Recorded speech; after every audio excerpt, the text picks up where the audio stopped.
तो इधर हुगली ग्रामीण पुलिस के साइबर सेल ने सभी थाने में लोगों की सहायता के लिए साइबर हेल्प डेस्क खोल रखा है, जिससे बहुत सुविधा हुई है और कई मामलों में फ्रॉड की जल्द शिकायत पर तुरंत कार्रवाई के कारण का राशि अकाउंट में रोक दिया गया, जिसे राशि आसानी से बरामद कर लिया जाता है। हुगली ग्रामीण पुलिस के 17 थाना में साइबर हेल्प डेस्क की शुरुआत की गई है। तो आपको बताते चले, नोडल अधिकारी के साथ कई एक्सपर्ट थाने में भी उपस्थित रहे।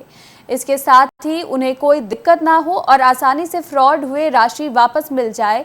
तो साल 2024 में 95 लाख से अधिक रुपए बरामद कर वापस किए गए हैं। वहीं 2025 में 1,95,00,000 राशि अब तक बरामद कर वापस किए जा चुके हैं।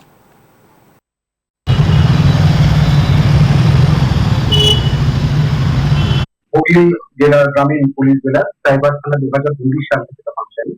গত 2024 সাল থেকে ফেব্রুয়ারি মাস থেকে 2024 সালে আমাদের মাননীয় এসপি স্যার শ্রীযুক্ত কমলাশিস সেন আইপিএস মহাশয়ের নির্দেশে হুগলি জেলার 17টি থানার প্রত্যেকটিতে একটি করে সাইবার পিএস হেল্প ডেস্ক চালু করা হয়।